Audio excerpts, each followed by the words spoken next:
कर दो स्टार्ट। हाँ भाई, निश्चित समाकलन कर रहे थे। योगफल की सीमा के रूप में आपको बताया था मैंने। योगफल की सीमा के रूप में 10.1 एक्सरसाइज करा दी थी कि 2 क्वेश्चन और एग्जाम्पल कराए थे।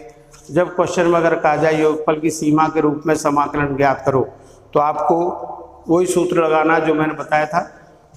अब इसके बाद है निश्चित समाकलन। Fundamental theorem of integral calculus ये भी बता दी थी, सॉरी आधारभूत प्रमेय, समाकलन के लिए आधारभूत प्रमेय, निश्चित समाकलन के लिए आधारभूत प्रमेय समाकलन की, या लिख देते हैं लोग समाकलन की आधारभूत प्रमेय। यहाँ पर है ये, अगर लिमिट दे रखी है a to b, f(x) dx एक फंक्शन है, अगर इसका डिफरेंशिएशन वो इंटीग्रेशन करते हैं वो आ जाता है कैपिटल F(x), तो लिमिट रहेगी a to b और ये upper limit minus lower limit. जहाँ भी चर x है उसकी जगह अपर लिमिट रखेंगे, फिर माइनस x की जगह क्या रहेगी लोअर लिमिट, तो ये आ जाएगा निश्चित समाकलन। ये निश्चित समाकलन है, इसमें अचर कांस्टेंट c की आवश्यकता नहीं है, नहीं लगाना है बिल्कुल। और समाकलन के तरीके वही रहेंगे जो अपने चैप्टर 9th में थे। चैप्टर 9th के ही फॉर्मूले काम आएंगे। प्रतिस्थापन करोगे तो लिमिट बदल देंगे, वो मैं आपको करके बता रहा हूँ। और ये है निश्चित समाकलन। योगफल की सीमा के लिए थोड़ा लंबा है, इसमें आपको सीधे ही करना है। सूत्र वही लगेंगे जो हैं। फलन कौन सा है, डायरेक्ट सूत्र लगा रहे हो, प्रतिस्थापन कर रहे हो, आंशिक भिन्न द्वारा कर रहे हो, खंड से समाकलन से कर रहे हो, या स्पेशल विशेष प्रकार के फॉर्मूले लग रहे हैं। समाकलन का तरीका चैप्टर 9 जैसा ही होगा। चैप्टर 9 के अनुसार समाकलन करना है। और अब देखिए आप, एक क्वेश्चन मैं पहले करा रहा हूँ। एग्जाम्पल नंबर 4 का first part, i is equal to -1 to 2 1 upon ये dx अपॉन 3x - 2। इसको सीधे भी कर सकते हैं log x की तरह, और प्रतिस्थापन से भी हो जाएगा। प्रतिस्थापन दोनों मेथड से बता रहा हूँ। जब भी लिमिट लगी हो समझ जाना है निश्चित समाकलन। और समाकलन में लिमिट है तो क्या समझना है आपको, निश्चित समाकलन है। तो इसको प्रतिस्थापन के लिए माना 3x - 2 को मान लिया हमने t, तो यहाँ t के सापेक्ष होगा तो 3dx is equal to dt, और dx is equal to 1/3 dt। ये i इज इक्वल टू 1/3 बाहर आ गया, 1/t dt। अब ये चर x के लिए लिमिट थी -1 और 2। अगर वेरिएबल x था तो लिमिट क्या थी, x बराबर -1 और x बराबर 2।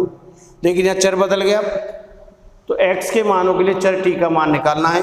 तो जब x बराबर लोअर लिमिट -1 है तो t बराबर क्या होगी 3x - 2 से t बराबर 3 × -1 - 2 -3 - 2 बराबर -5।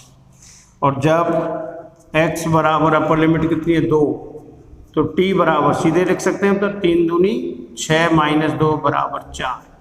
ये लिमिट परिवर्तन है। लोअर लिमिट x - 1 की जगह -5 आ गई, अपर लिमिट 2 की जगह आ गया 4।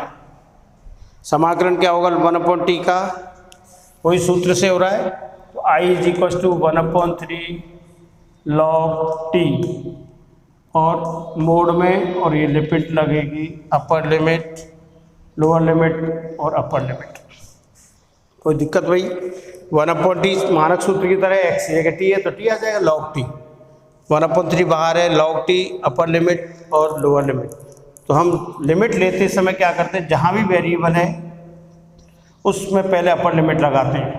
तो 1/3 log of 4 upper limit minus log of lower limit, तो 1/3 मोड ऑफ 4 तो 4 ही रहेगा, +4 का मोड +4, माइनस नेगेटिव -5 का मोड क्या हो जाएगा log 5। और ये आंसर आ गया इसका log m - log n, जानते हो आप, log m - log n is equal to होता है log m/n। ये आ गया 1/3 log of m/n plus c लगाने की आदत छोड़ दीजिए। ये था प्रथम एग्जाम्पल नंबर 4 का फर्स्ट पार्ट। लिमिट थी तो निश्चित समाकलन है, और प्रतिस्थापन किया है तो लिमिट परिवर्तन जरूरी है। वेरिएबल x के मानों को रखेंगे प्रतिस्थापन में तो चर t के लिए लिमिट आ जाएंगे। लोअर लिमिट की जगह -5 हो गया, अपर लिमिट की जगह 4 हो गया। तो लिमिट बदलने के बाद आपको t का मान प्रतिस्थापित करने की आवश्यकता नहीं है। t का मान 3x - 2 कहीं नहीं रखना है, क्योंकि हमने लिमिट बदल चुकी। अगर लिमिट नहीं बदलते हैं तो आपको 3x - 2 रखना पड़ेगा t के बाद, फिर ये लिमिट काम आएगी। हमें करना ही नहीं ऐसे, हमें तो प्रतिस्थापन करते समय लिमिट परिवर्तित करके ही हल करना है। ये था आपका एग्जाम्पल नंबर 4 का फर्स्ट पार्ट। और देखिए, मैंने सेकंड भी बता दिया था, लेकिन अपने काम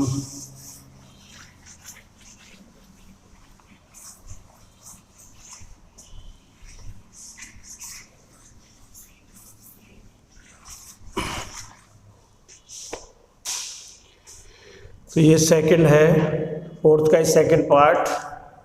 i = -π प्लस ये π/4 से π/2 लिमिट है। 1/1 - cos 2x dx समाकलन करना है इसका। निश्चित समाकलन है, दिख रहा है लॉग है, लिमिट है तो समझ जाइए आप निश्चित समाकलन है। अब ये सूत्र बहुत काम आ चुका है। 1 - cos 2x = क्या होता है, 2 sin² होता है या नहीं। ये आ गया i बराबर π/4 से π/2 1/2 sin² x dx। 1/2 बाहर है, कांस्टेंट बाहर आ गया, π/4 π/2 1/sin² x dx। और 1/sin को क्या लिख सकते हैं, cosec। 1/2 limit as it is यही रहेगी, कोई प्रतिस्थापन नहीं किया है हमने, cosec² x dx।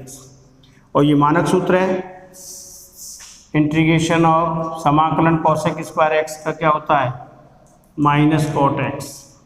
कर दीजिए समाकलन, तो ये आ गया 1/2 -cot x। समाकलन हो गया, लिमिट है अपने पास, लोअर लिमिट अपर लिमिट। -1/2 बाहर, cot x π/4 से π/2। अब वही आधारभूत प्रमेय है, upper limit minus lower limit, तो बराबर -1/2 अपर लिमिट लगाओ, x की जगह π/2, cot π/2 माइनस आएगा, फिर upper limit minus lower F भी माइनस एफ ही। ये आ गया cot x की जगह क्या रख दिया, π/4। -1/2 cot π/2 की वैल्यू क्या होती है, 0 -1, तो ये आ गया माइनस माइनस प्लस का 1/2। ये समाकलन हुआ निश्चित समाकलन 1/1 - cos 2x। 1/1 - cos 2x का समाकलन हो गया। एक और बता रहा हूँ उसका मैं, फोर्थ पार्ट। तो समाकलन करने का, इसमें किसी को दिक्कत दोबारा सुन सकते हो। निश्चित समाकलन का पता आपको कैसे लग जाएगा, जब लिमिट दे रखी है। 1 - cos 2x को 2 sin² x लिख सकते हैं हम, इसको लिख दिया 2 sin² x, बाहर आ गया 1/2 sin² हो गया cosec² x। cosec का स्क्वायर का समाकलन होता है cot माइनस का, तो -cot x, माइनस भी बाहर आ गया, cot x upper limit minus lower limit, अपर माइनस लोअर वैल्यू रखते हैं।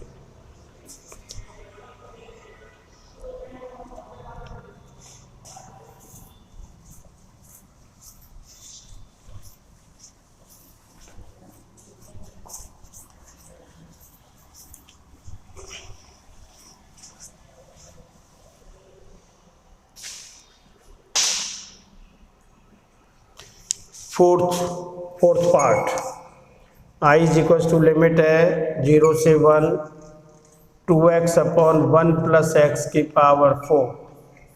किसी मानक सूत्र में नहीं आ रहा, स्पेशल सूत्र में नहीं आ रहा, तो बस ये देखो ऊपर 2x किसका अवकलज है, जो अंश में 2x है वो किसका अवकलज है, x² का, और नीचे क्या है, x की पावर 4।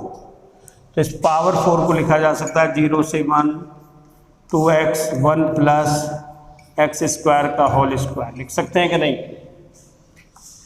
अब इसका अवकल लीजिएगा तो मान लीजिए हम प्रतिस्थापन कर रहे हैं, माना X square is equals to T, तो 2x dx is equals to D T, ये हो गया 2x dx बराबर डी टी, तो ये 1/1 plus T square D T.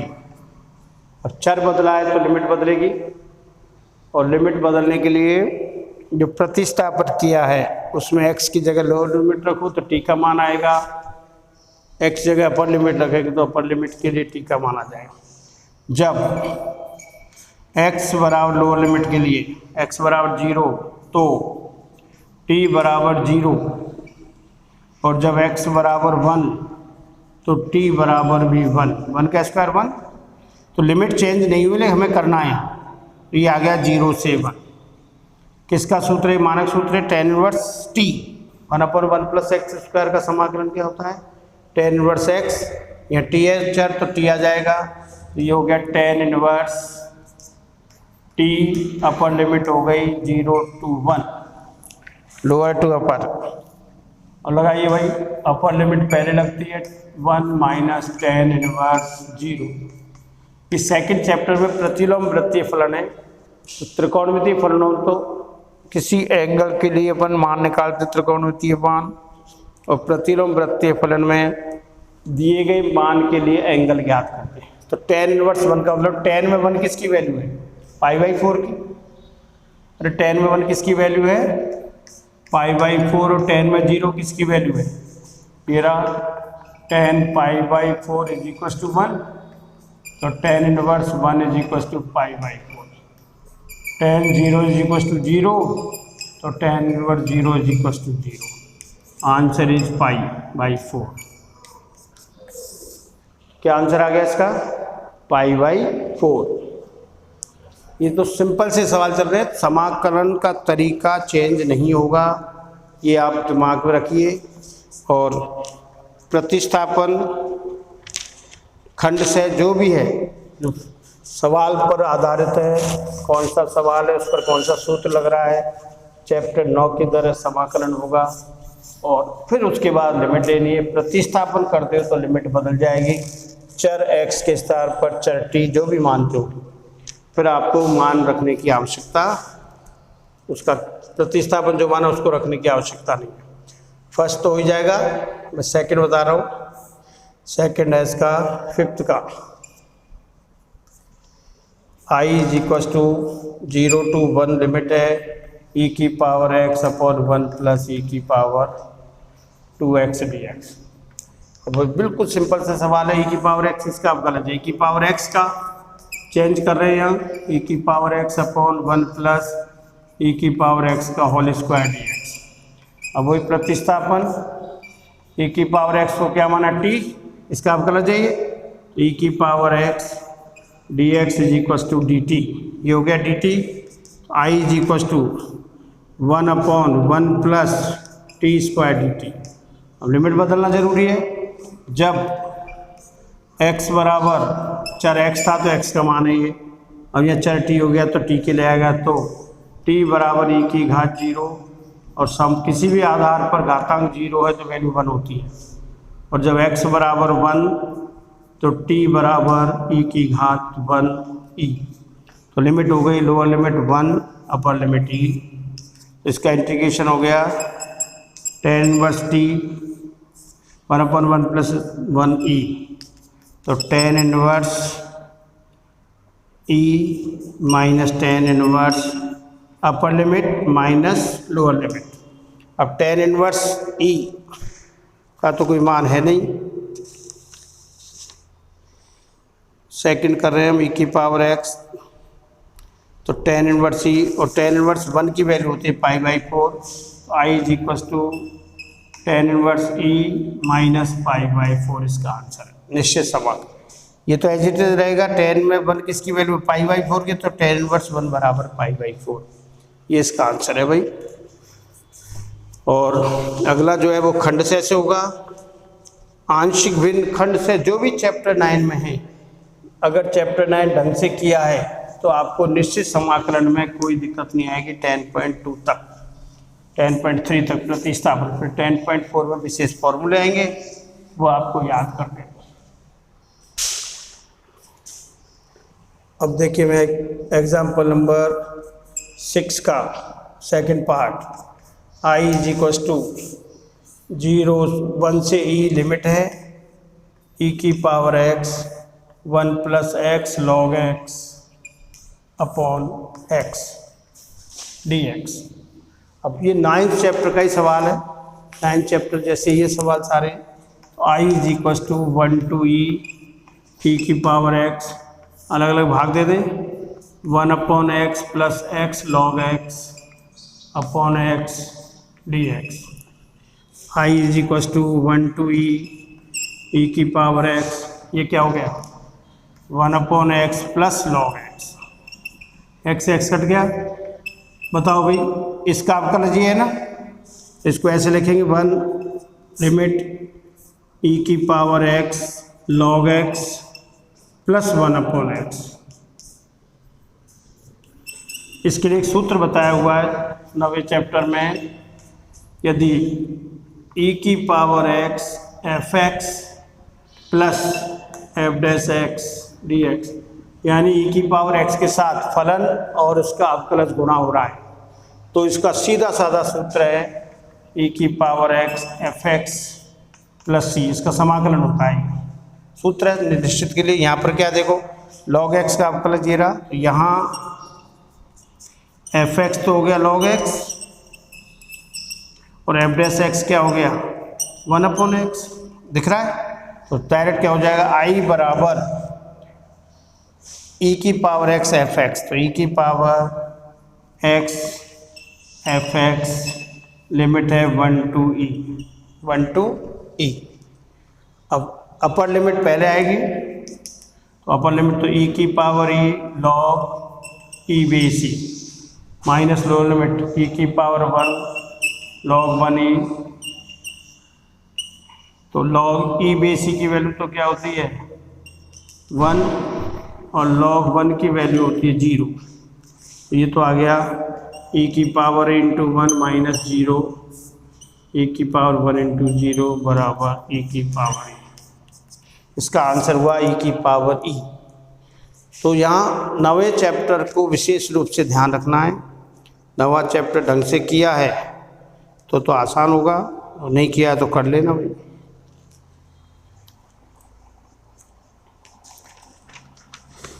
दस 10.2 तक मैं पहुँचा रहा हूँ आपको।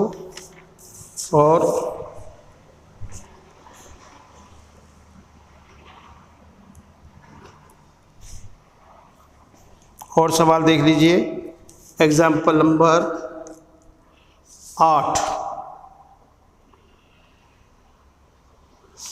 ये 9वें चैप्टर में क्वेश्चन था, सेम टू सेम, बस समाकलन बाद लिमिट लगा देनी है।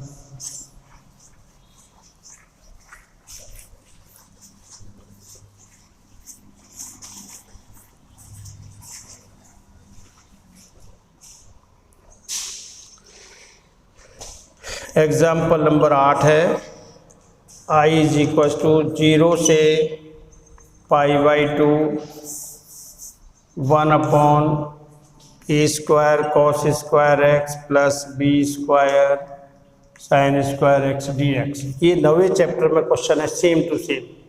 तो देखिए, इसको स्पेशल सूत्रों में बदलना है। अंश और हर में, अंश व हर में कॉस स्क्वायर एक्स का भाग देने पर, तो भाग दे रहे हैं इसलिए कोई प्रतिस्थापन नहीं है, लिमिट यही रहेंगी 1 अपॉन अंश है इसका एक, तो एक्स कॉस स्क्वायर का भाग दे दिया, A square cos square X अलग अलग दे दे दोनों में, B square sine square X upon cos square x D X. तो आई इज इक्वल टू 1 से 0 to π/2, ये तो हो गया सेक स्क्वायर एक्स, इसमें भाग देंगे तो यहाँ रह गया a square plus sine square upon cos square tan square x D x.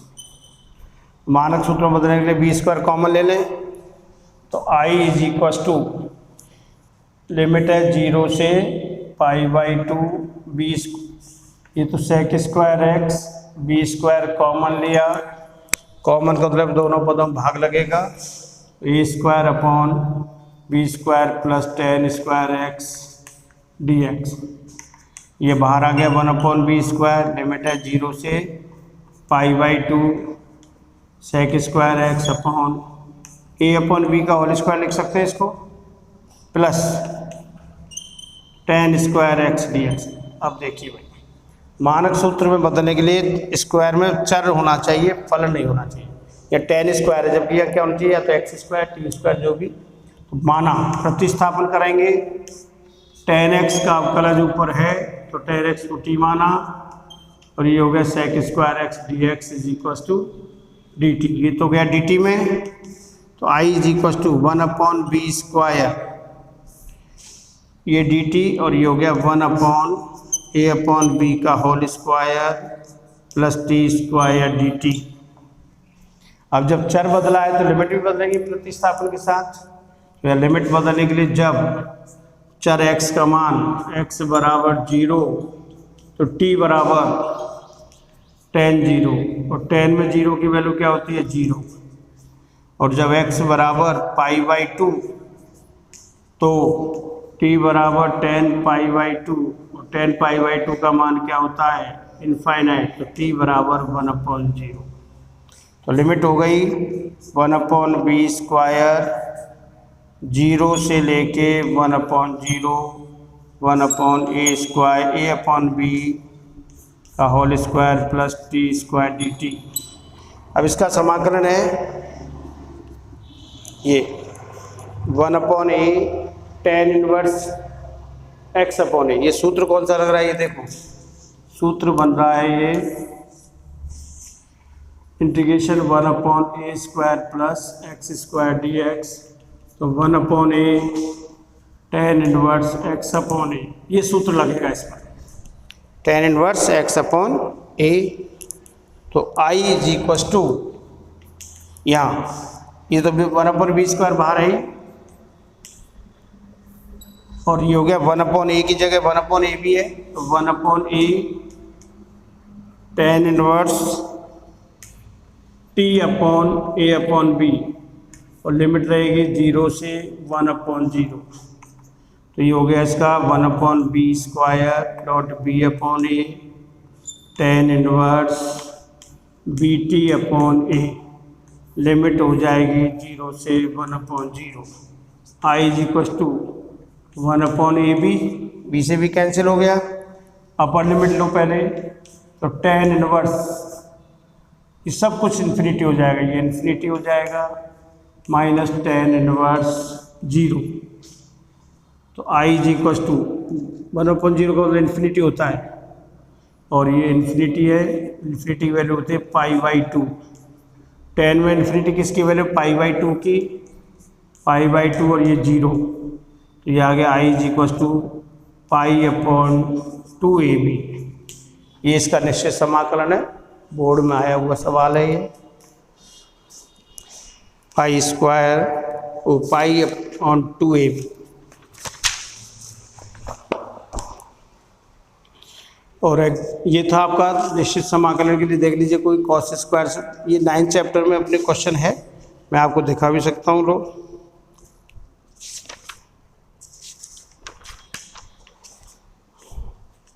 और जो एग्जाम्पल नंबर 9 है वो भी रहा, एग्जाम्पल नंबर 56 9th चैप्टर में। तो कई रिपीट होंगे इसमें निश्चित समाकलन वालों में, इसलिए सावधानी से करना है, और आसान सा मामला है।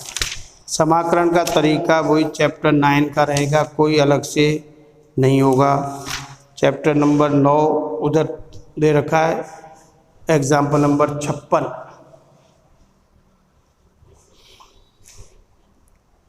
तो 10.2 एक्सरसाइज वहाँ आपको करनी है, मेरे से पूछ सकते हो। और देखिए कई क्वेश्चन नंबर 10 रिपीट हो रहा है, क्वेश्चन नंबर 8 रिपीट हो रहा है, क्वेश्चन नंबर 9 रिपीट हो रहा है, ये क्वेश्चन नंबर 19 रिपीट हो रहा है। जो रिपीट हो रहे हैं उनमें सिर्फ लिमिट लेनी और कुछ नहीं। तो इसके बाद 10.2 एक्सरसाइज के क्वेश्चंस आपको करने हैं और जो नहीं आएंगे मैं बता दूंगा। ये है निश्चित समाकलन, चैप्टर 9 की तरह ही होगा और कोई नया काम इसमें नहीं है। समाकलन का तरीका वही रहेगा।